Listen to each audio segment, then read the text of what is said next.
So it is my pleasure to introduce you to today's entrepreneur that we'll be talking to, a very, very impressive entrepreneur, Josanta Gray Emegano. Josanta, thank you so much for joining us today. Can you introduce yourself and tell us a little bit about your company and what stage you're at with your business? Yes, thank you so much for having me. I always am like, oh, people want to hear from me. Why? But I'm the founder and CEO of Grayscaled Media. I started Grayscaled about 3.5 years ago, and our main focus is to help women-owned and minority-owned businesses scale and launch at major retailers. So if you've ever bought a product at Sephora, you bought something at Target, Walmart, Ulta, someone has to figure out, like, how do we get that from point A to point B? Someone has to negotiate those margins. Someone has to help the brand figure out just how to do that process, especially if you have a favorite indie brand that is now launching with their first major retailer. And then on the other side, that's probably 90% of my business. 10% is brand partnership work. I actually used to be an agent at CAA in the licensing department, doing brand partnership and licensing deals for Skinny Girl, Zendaya by Zendaya when she had her clothing line. I worked with Gabby Douglas and a bunch of other things that fell into the purview of that department. So I spend a little bit of time dabbling into that world, but the bulk of it is helping brands grow at retail. Amazing. Can you tell us a little bit about how you got to where you are today and kind of your general path of becoming a founder? Of course. So originally, I graduated from USC with a bachelor's in broadcast and digital journalism, and then I stayed and got a master's in communication management. At the beginning of my career, I very much so thought I was going to be a journalist. I don't want to date myself. I thought I was going to be the next like AJ and Free on 106 and Park doing like shows or whatever. And the way that the education system worked kind of promoted that to be a journalist, you need to move to a small market, work your way up.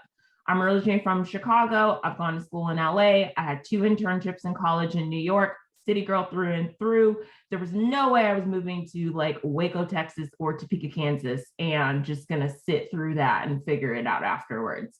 So I wanted to migrate and figure out like what is the next iteration of my career. And I had always thought, you know, if I were going to be a host at some point, I would work behind the scenes. So I just flipped it and became behind the scenes first. So after I graduated from USC, I started as an intern actually at CAA in the licensing department and worked my way up to agent. So got hired as a floater, then hired on as an assistant, then promoted to agent trainee, and then eventually brand manager, then agent. I became an entrepreneur, honestly, as a culmination of the different careers and jobs that I had. After I worked at CAA for a bit, I did a collaboration for Gabby Douglas, the gymnast, and an indie brand at the time. I feel like now they're no longer really considered an indie brand, Beauty Bakery. And so we did like a 5 lip whip set. Gabby was just coming off a gold medal win. So it was like a very height of her career. And they asked me to come on board as their COO. So I made the jump. I moved down to San Diego and I was the internal Olivia Pope. So if it was broke, it came to me and I was in charge of fixing it. So if marketing had an issue, we had something going on in the warehouse, I was also responsible for onboarding all of our major retailers. And so that was kind of the first nugget of, wow, I'm working with Riley Rose, we're talking to Ulta, we're doing Sephora Southeast Asia. I wish I had someone to be like, hey, you don't have to agree to this, or this Harry Potter book of a vendor agreement. These are the things that you actually need to pay attention to. What's on page 70, not necessarily what's on page 3. And that kind of is how Grayscale was born. I saw a void that I wanted to fulfill. I have now all of this retail knowledge. There's like little details of launching with a retailer where if they tell you, hey, I'm going to put you in 10 stores and you're responsible for your fixtures and your shelves, logically, you're like, all right, I'm going to order enough for each of the 10 stores. But no one tells you what happens if UPS or FedEx loses it. What happens if someone damages it? And they're looking at you to pay for it, but you have a very finite budget as an entrepreneur. So these are the kind of obstacles that I try to present and share with my clients, because you know, they can be pretty detrimental to your bottom line if you're letting experience be your only teacher. So that in a nutshell is basically how Grayscaled was born, the culmination of things that I liked doing the most between my time at CAA and Beauty Bakery. Incredible. Are there any barriers, whether they be personal, systemic, psychological, institutionalized, cultural, attitudinal, et cetera, that you've encountered on your path to becoming an entrepreneur? And if so, how did you overcome them? I mean, there's always obstacles being a woman of color. There are systemic obstacles when you think about the amount of funding that minority-owned businesses get compared to their white counterparts. But then there's also the obstacles of your own imposter syndrome that you're trying to battle against. And it just becomes a lot. During my career, I think I was validated in my growth and like my thought process when it came to Grayscaled, when something that I pitched to my superiors during my early days in my career came around full circle. So I guess to be specific, I was tasked with creating a presentation that looked at the void of diverse licensing. Like, okay, here we have a roster of diverse clients. How can we better serve them? And I put together this amazing presentation that was like, oh, you know, ASAP Rocky does all these high-end things. Nicki Minaj is doing Salvatore Ferragamo. Rihanna's doing da-da-da-da-da. And then you have 50 Cent, who was like F and Vodka, and like Diddy and the Ciroc, and like listing out all these different brands and ways that we can better serve the people of color on our roster.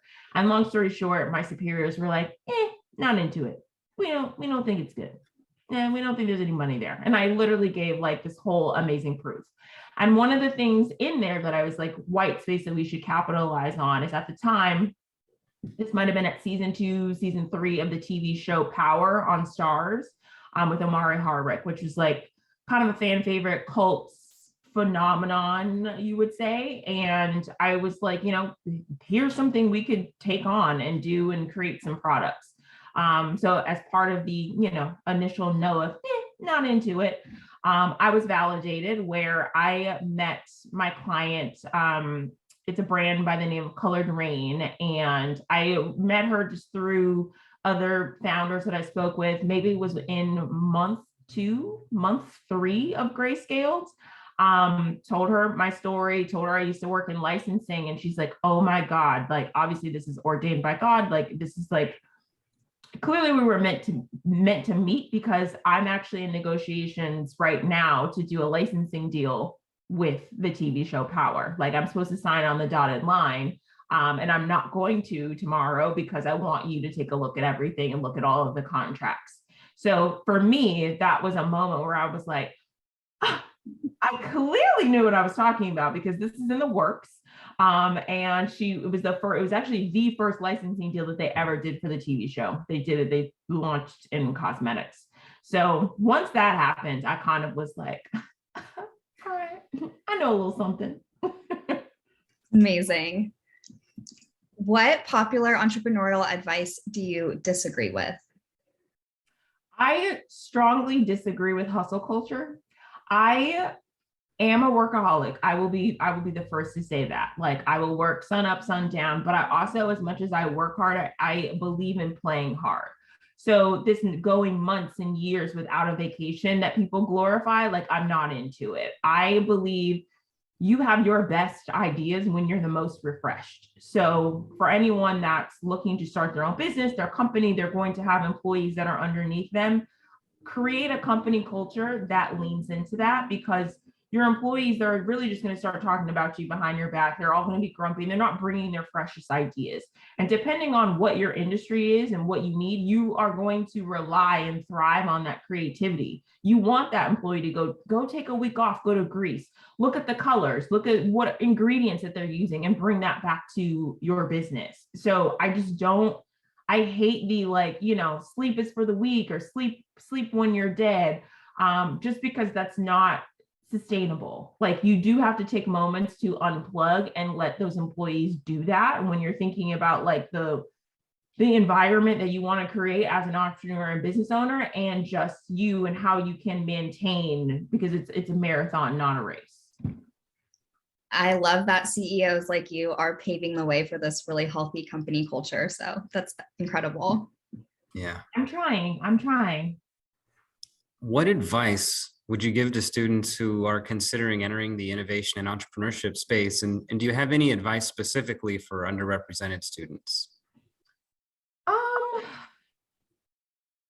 Obviously, I would say lean into whatever your instincts are, but also don't be afraid to reiterate and be innovative.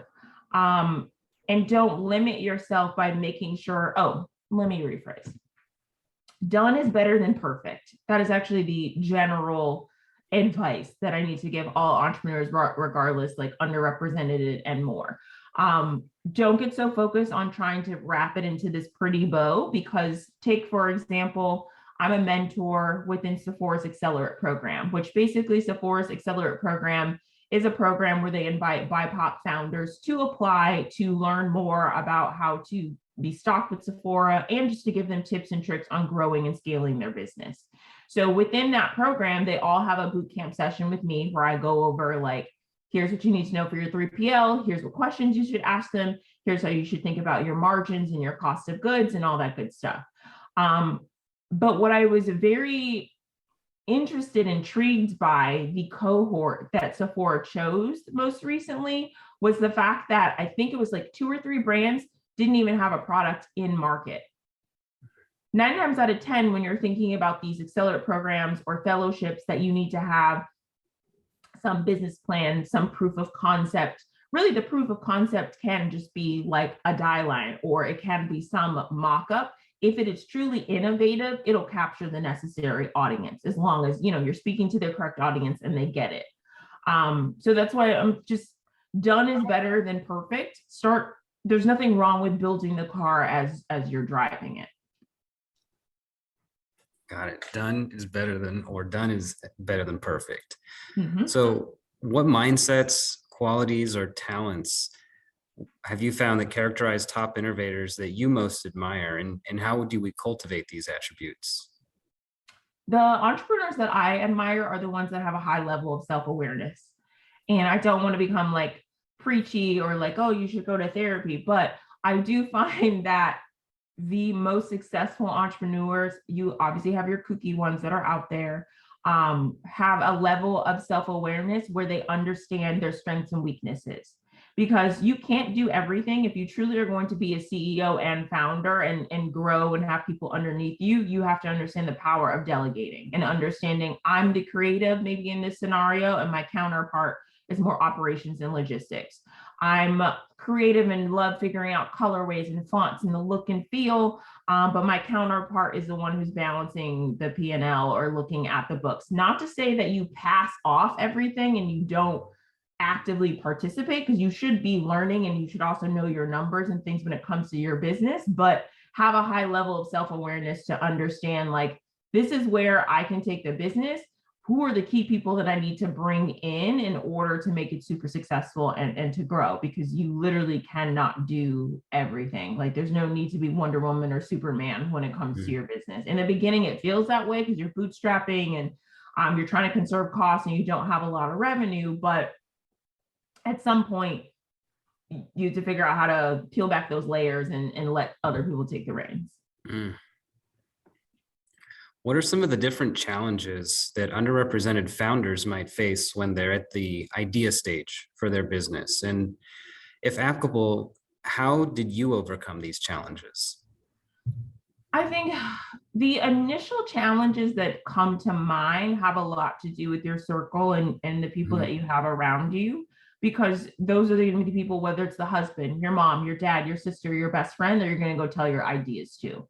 So I would say that they're not your customer, they're not your audience. So while you are looking for them to affirm or validate your idea, they might not be the source that you need to seek out. So I just would caution, not to say that you shouldn't share these things with your loved ones and people, but understand, if you are making a magnetic eyelash curler line, your husband doesn't care. He's not the audience. He's there just to affirm and like support you in your growth. And what was the second part of the question? The second part was, if applicable, how did you overcome these challenges? For me, my challenge was unique in the sense of I did not want to be an entrepreneur, not at all. I thrived and loved the fact of getting paid on the 1st and the 15th, having somebody else's infrastructure, not having to go eat what I kill. The only reason it moved forward in this way was really a lot of signs and happenstance where, like I said, the example with Colored Rain, it kind of like month 2, month 3, and I get a client, and my beauty bakery actually was my first client where I was doing brand partnership work for them.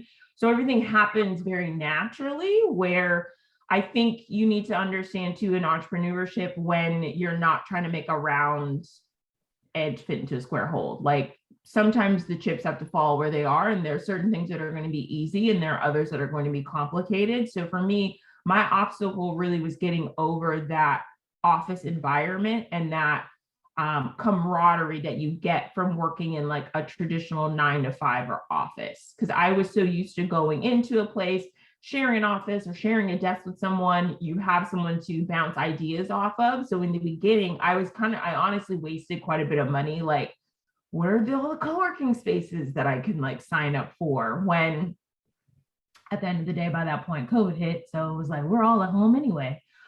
So it made my adjustment a little bit easier, but I can say that initial obstacle was just feeling lonely.